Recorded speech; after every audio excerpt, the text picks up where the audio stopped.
जय हिंद साथियों, the freedom में आपका स्वागत है। मैं सुधीर। साथियों, आज फिर से हम लोग चर्चा शुरू करते हैं भगत सिंह का मुकदमा श्रृंखला में। हम लोगों ने पिछले वीडियो में देखा था कि अदालत में आना क्रांतिकारियों ने छोड़ दिया है। 12 मई 1930 को क्रांतिकारियों को जजों के सामने मारा पीटा गया था और इसके बाद क्रांतिकारियों ने अदालत का बहिष्कार कर दिया। बिना उनकी उपस्थिति के ही अध्यादेश के एक धारा को लेकर के और जजों ने ये किया कि ऐसे ही चाहे वो अभियुक्त हो या ना हो, उनके वकील हो या ना हो, मुकदमा जारी रहेगा।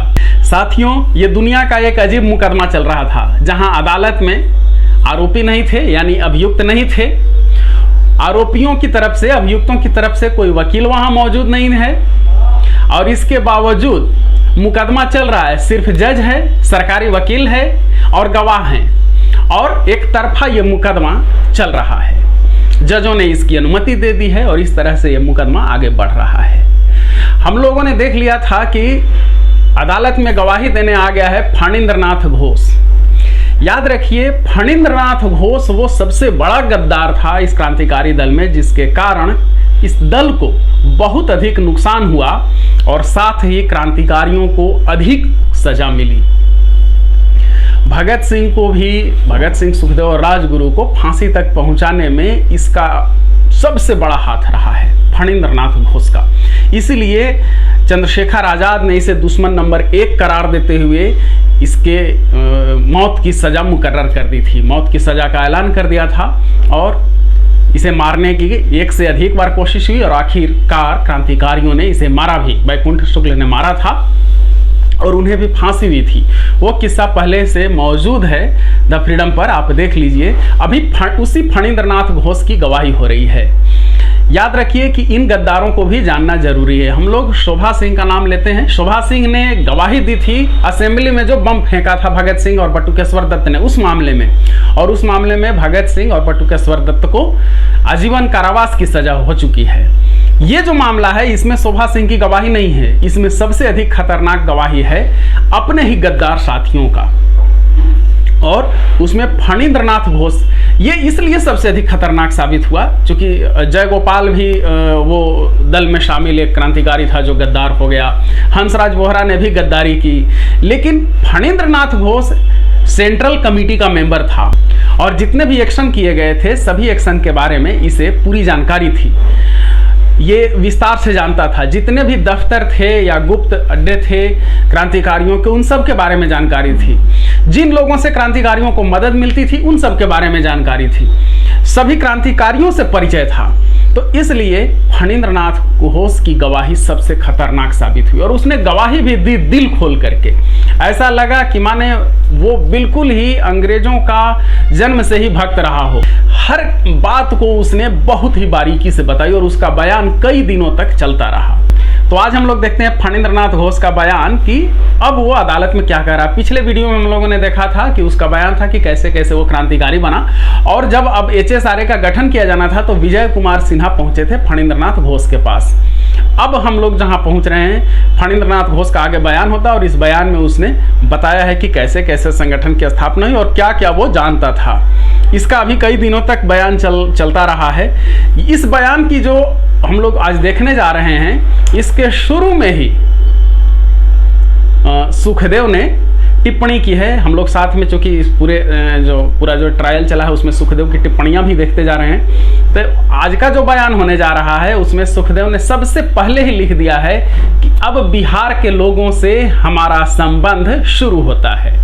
आइए देख लेते हैं कि क्या क्या फणींद्रनाथ घोष ने बयान दिया। उससे पहले हम लोग देखते हैं कि अदालत की कार्यवाही शुरू हुई तो हमेशा की तरह सबसे पहले ये बताया गया कि कौन कौन लोग अदालत में मौजूद हैं और कौन लोग अनुपस्थित हैं जिन्हें उपस्थित रहना चाहिए था, और फिर क्रांतिकारियों के बारे में जेल के अधिकारियों ने क्या कहा। ये पहले की ही तरह है। आइए देखते हैं। इस वीडियो को आगे बढ़ाने से पहले मैं उन तमाम महानुभावों के प्रति आभार प्रकट करना चाहता हूं जिन्होंने आर्थिक सहयोग देकर के हमारे इस अभियान को जारी रखने में मदद की है। साथ ही आप तमाम दर्शकों से आग्रह है कि जो आर्थिक रूप से सक्षम हैं वो जरूर हमारी मदद करें। अगर आप मदद करना चाहते हैं तो आपके स्क्रीन पर विवरण दिया जा रहा है।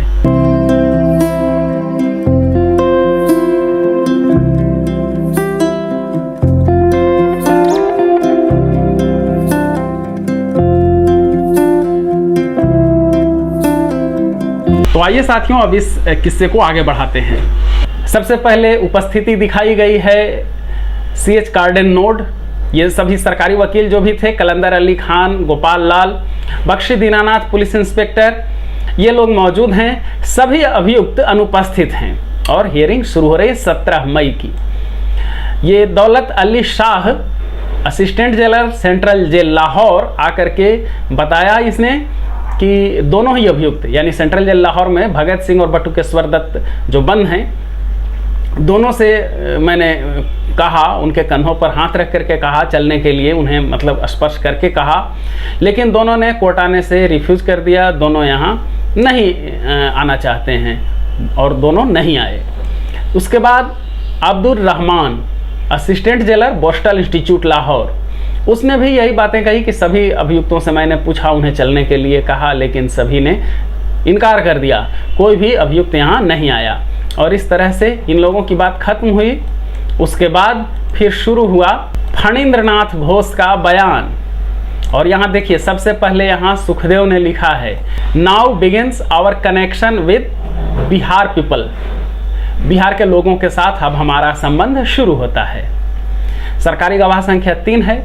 और यहाँ फणींद्रनाथ घोष ने बताना शुरू किया है कि वो निकला और उसका एक साथी मनमोहन बनर्जी था, यह भी गद्दार हो गया था। मनमोहन बनर्जी भी, वो बेतिया के बगल का रहने वाला था, बैरिया का, और चूंकि वो पक्का चेला था फणींद्रनाथ घोष का, फणींद्रनाथ घोष ने ही उसे क्रांतिकारी दल का सदस्य बनाया था।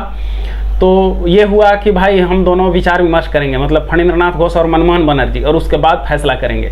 तो फिर विजय कुमार सिन्हा और फणींद्रनाथ घोष बेतिया से ये दोनों गए मनमोहन बनर्जी के यहाँ बैरिया, और वहाँ बाहर रुके, किसी एक आदमी से बुलवाया और वहाँ पर बातचीत हुई।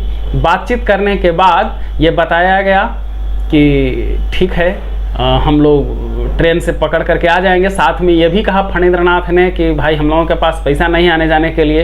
तो विजय कुमार सिन्हा ने आश्वासन दिया कि वहाँ तुम लोग आओ, वहाँ आने के बाद पैसे दे दिए जाएंगे, तुम लोगों को जो भी गाड़ी भाड़ा का खर्चा रहेगा। दोनों ही वहाँ तैयार हो जाते हैं और दोनों को जब तैयार देखते हैं, विजय कुमार सिन्हा वहाँ से लौट जाते हैं।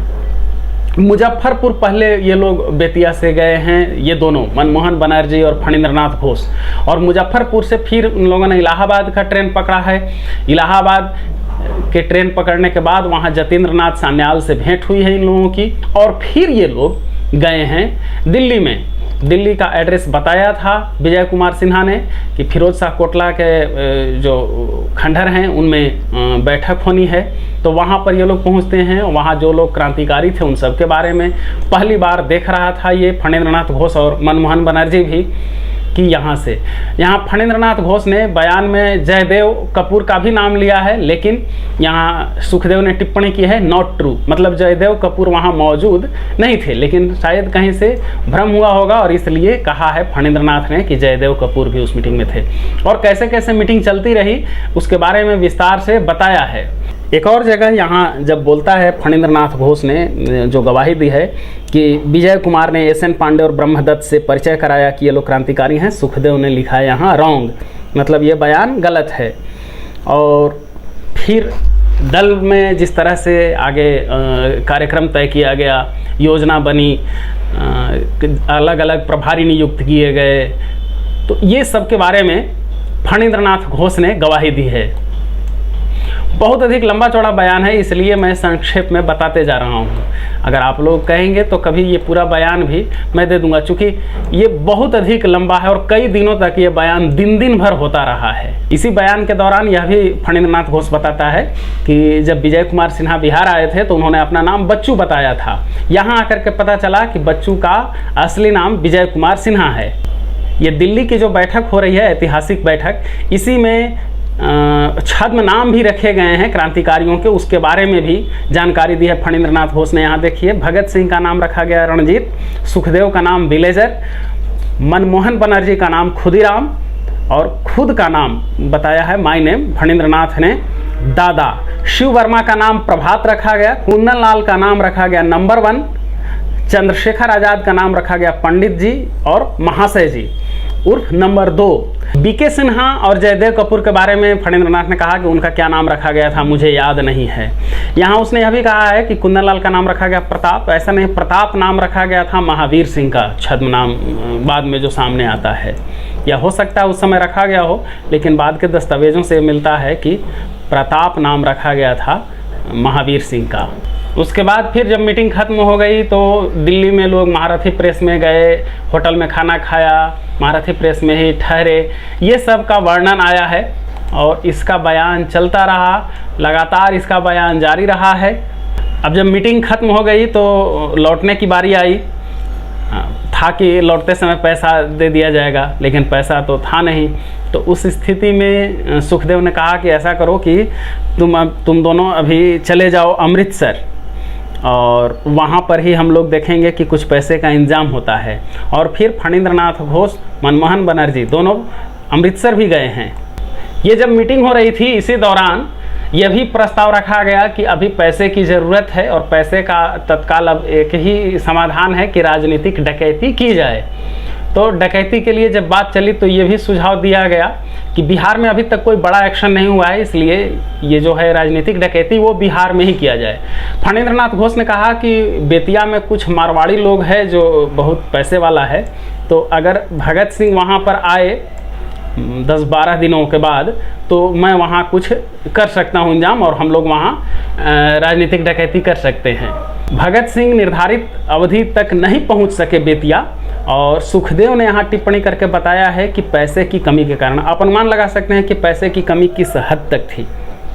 बाद में फिर वहाँ पहुँचते हैं भगत सिंह, और उस समय मनमोहन बनर्जी के साथ ही था बेतिया में फणींद्र नाथ घोष।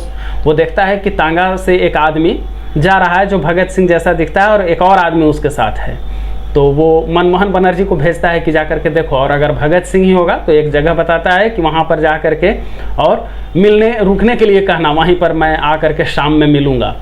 वो जाता है और देखता है कि हाँ भगत सिंह है, मनमोहन बनर्जी, तो वो उन लोगों को पहले ले जाता है, नाश्ता पानी कराता है, मिठाई वगैरह खिलाता है, और फिर जब फणींद्र नाथ घोष वहाँ पहुँचता है तब फिर बातचीत शुरू होती है। बातचीत में ये पता चलता है कि भगत सिंह के साथ जिस आदमी को देखा था इन लोगों ने, उस आदमी का नाम चंद्रशेखर आज़ाद था।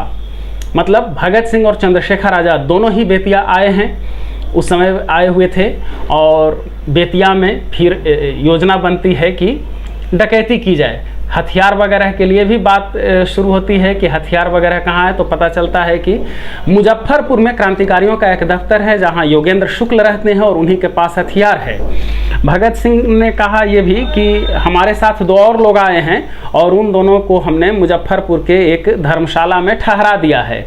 तो ये यहाँ पर चंद्रशेखर आज़ाद पूछते हैं कि डकैती कहाँ करना है, तो फणींद्र नाथ घोष ने कहा कि अभी कोई स्थान हम तय नहीं किए हैं, हम तो बोले थे कि भगत सिंह जब यहाँ आ जाएगा तो फिर हम लोग तय करेंगे जगह, तो भगत सिंह टाइम पर नहीं आया तो मैंने जगह नहीं अभी तय किया। तो चंद्रशेखर आज़ाद थोड़ा सा गुस्सा भी होते हैं कि तुम लोग ऐसे कैसे काम करोगे, हम लोग यहाँ आ गए हैं तो अब जगह देखना शुरू करोगे। फिर बहरहाल ये बात शांत हो जाती है, यहीं पर बात खत्म हो जाती है और आगे की तैयारी शुरू की जाती है।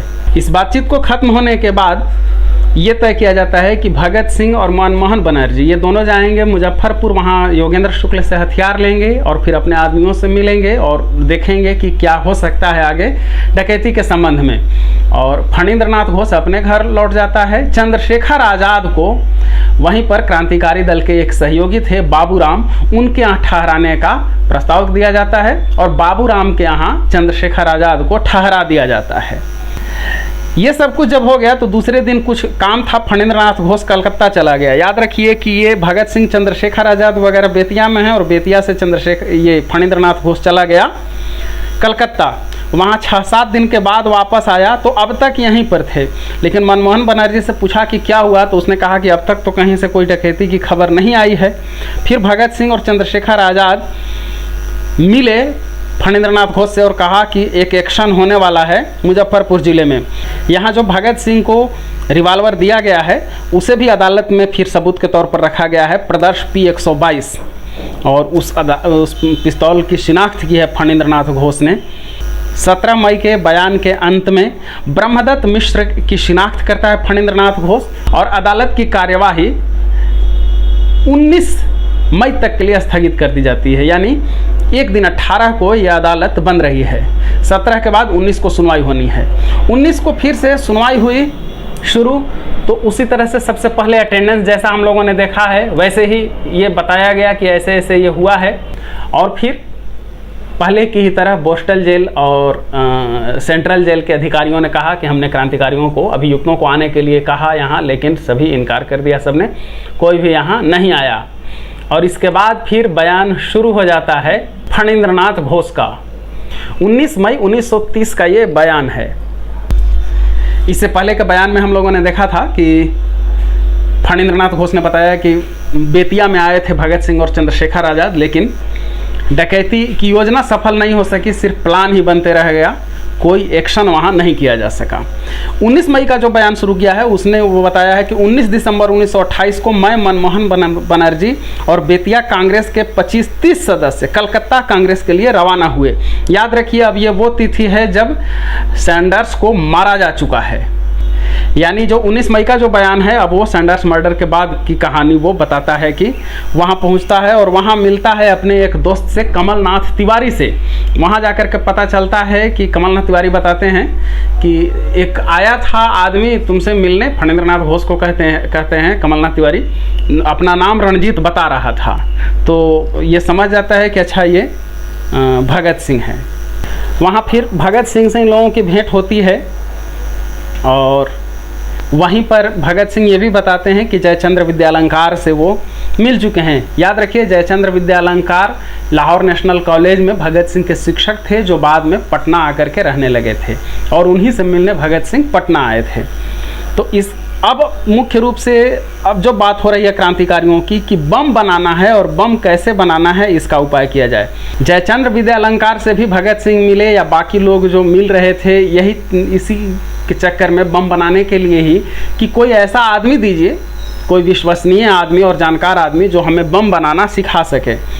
जयचंद्र विद्यालंकार के ही हवाले से, रेफरेंस से मिलते हैं ये लोग जतेंद्रनाथ दास से, और जिन्हें जैन दास हर जगह मुकदमे में कहा गया है, या जतेंद्रनाथ दास भी, जो बाद में भूख हड़ताल करते हुए शहीद हुए हैं।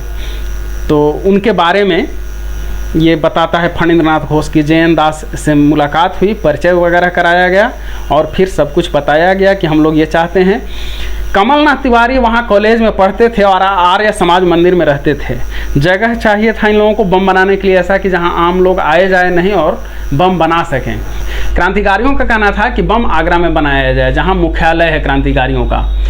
लेकिन ये जो मई का महीना था, जतेंद्रनाथ दास उन्हें सलाह देते हैं कि इस समय आगरा में बर्फ़ नहीं मिलेगी और बम बनाने में बर्फ़ की ज़रूरत पड़ेगी, इसलिए ऐसा करते हैं कि बम कॉटन वगैरह, मतलब कुछ सामान, कुछ जो प्रोसेस है सो यही कर लेते हैं जो जिसमें बर्फ़ की ज़रूरत पड़ती है। तो फिर कमलनाथ तिवारी के मकान में बम बनाने की प्रक्रिया शुरू हो जाती है कलकत्ता में। जो सामान वहाँ खरीदे गए थे कलकत्ता में और जहाँ से खरीदे गए थे, उन सबको भी सबूत के तौर पर अदालत में रखा गया था। चूँकि छापेमारी हुई थी तो सब सामान बरामद हो गया था। तो उन सामानों की भी यहाँ पर शिनाख्त की है फणींद्रनाथ घोष ने। और फिर आगे का बयान है कि आगरा में भी फणींद्रनाथ घोष गया और वहाँ पर एक और विज्ञान के विद्यार्थी ललित कुमार मुखर्जी को भी बुलाया गया था बम वगैरह बनाने के लिए। लेकिन वो फिर बम जब बनाने की प्रक्रिया शुरू हुई, पहले तो वो डिंग हाँकते रहा, बम बनाने की प्रक्रिया शुरू हुई तो उसके हाथ पैर एकदम फूल गए, डर गया और वो फिर उसको लौटा दिया गया था। बाद में वो भी सरकारी गवाह बन गया और उसने भी काफ़ी नुकसान पहुँचाया।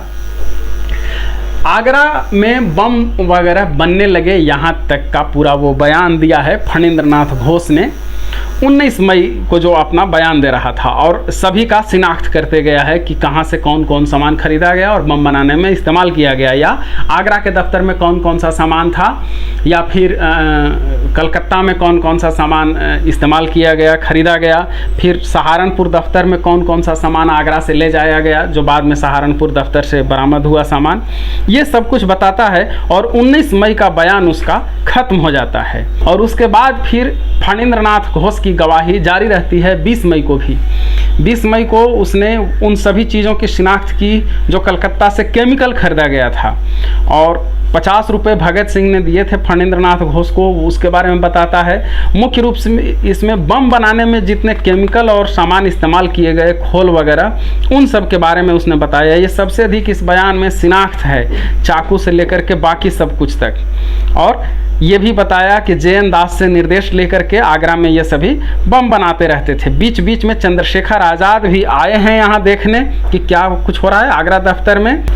अपने इसी दिन के बयान में यह भी फणींद्र नाथ घोष बताता है कि फरवरी में 1929 के फरवरी में ये तय किया गया कि काकोरी एक्शन में जो सज़ा मिली है योगेश चंद्र चटर्जी को, उन्हें आगरा जेल से ट्रांसफ़र किया जा रहा है, और ट्रांसफ़र करने के दौरान ही हम लोग उन्हें छुड़ा लेंगे। ये कानपुर एक्शन इसका नाम दिया गया था, और इसमें लोगों को शामिल किया गया था। हालांकि ये सफल नहीं हो सका, योगेश चंद्र चटर्जी को छुड़ाया नहीं जा सका।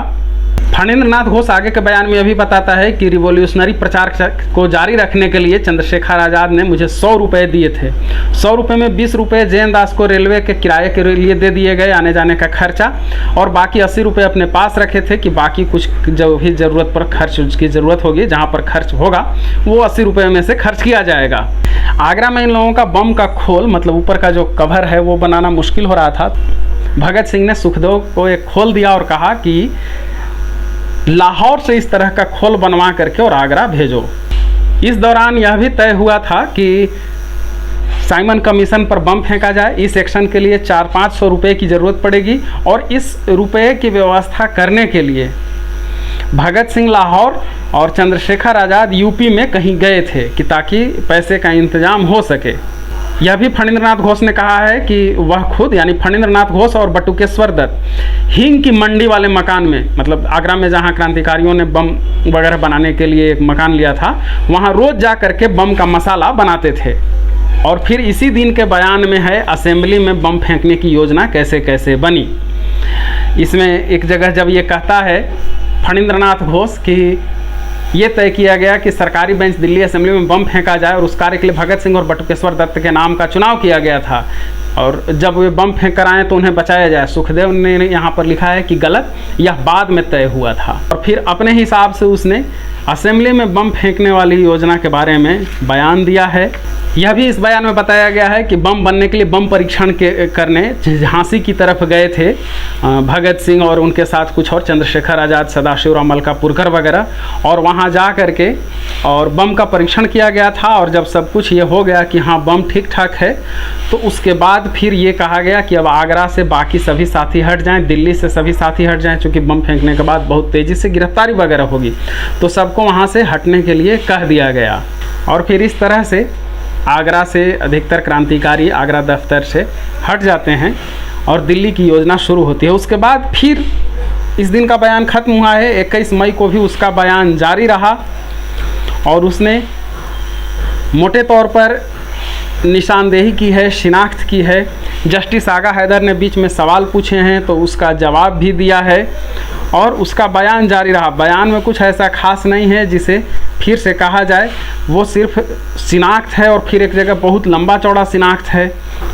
जब बम फेंक दिया गया तो फिर अलग अलग सभी साथी भूमिगत हो रहे थे, तो विजय कुमार सिन्हा आते हैं, मिलते हैं कलकत्ता में इन लोगों से, कमलनाथ तिवारी और फणींद्र नाथ घोष वगैरह से।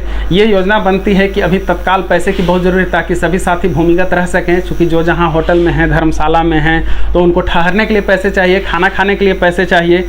और ऐसी स्थिति में ये तय किया जाता है कि बेतिया में कहीं ना कहीं अब एक्शन किया जाए ताकि कुछ पैसे का इंतजाम हो सके।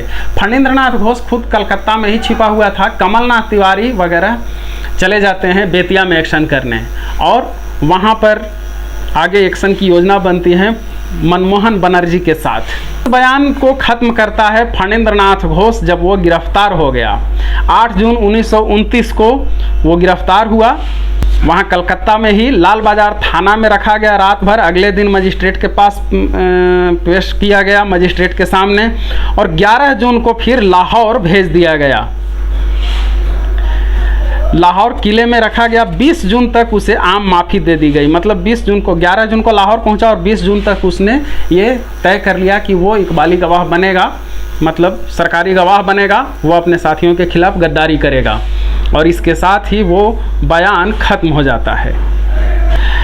22 मई को भी फणींद्र नाथ घोष का बयान जारी रहता है। उसमें वो बताता है कि जब वो इकबाली गवाह बन गया तो फिर अलग अलग जेलों में, मतलब 2 मुख्य जेल में, सेंट्रल जेल लाहौर में और फिर बोस्टल जेल लाहौर में भेजा गया अभियुक्तों की शिनाख्त करने के लिए।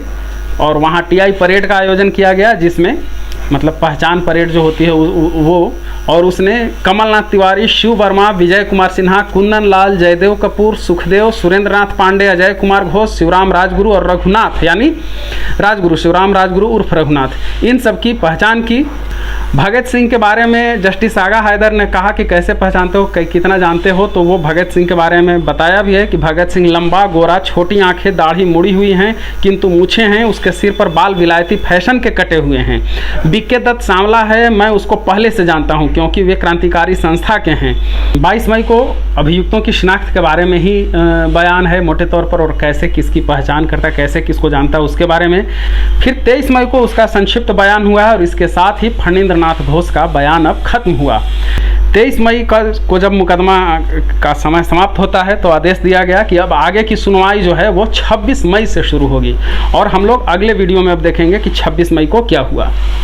तो साथियों, ये आप देख रहे थे फणींद्र नाथ घोष की गवाही, वो सबसे प्रमुख गद्दार जिसके कारण क्रांतिकारी दल को और क्रांतिकारियों को सबसे अधिक नुकसान हुआ। और फणींद्र नाथ घोष ने सिर्फ लाहौर केस में ही गवाही नहीं दी, बल्कि भुसावल कांड के 2 अभियुक्त थे, चंद्रशेखर आज़ाद के दाएं और बाएं हाथ कहे जाते थे, भगवान दास माहौर और सदाशिवराव मलकापुरकर, उन दोनों के खिलाफ भी वो जलगांव अदालत में बयान देने गया था, जहाँ क्रांतिकारियों ने उस पर गोली भी चलाई लेकिन वो बच गया। वो वीडियो पहले से मौजूद है द फ्रीडम पर, जरूर देखिएगा।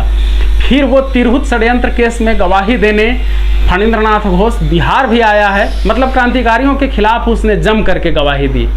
तो लाहौर केस में क्या उसने गवाही दी, ये हम लोग देख रहे थे। अब आगे की गवाही हम लोग देखेंगे अगले वीडियो में। हमारे साथ जुड़े रहने के लिए चैनल को जरूर सब्सक्राइब करें, और जो क्रांतिकारियों के में रुचि रखते हैं वैसे लोगों तक वीडियो को जरूर फॉरवर्ड कीजिए। हम फिर मिलेंगे साथियों अगले वीडियो में। धन्यवाद। जय हिंद। इनकलाब जिंदाबाद।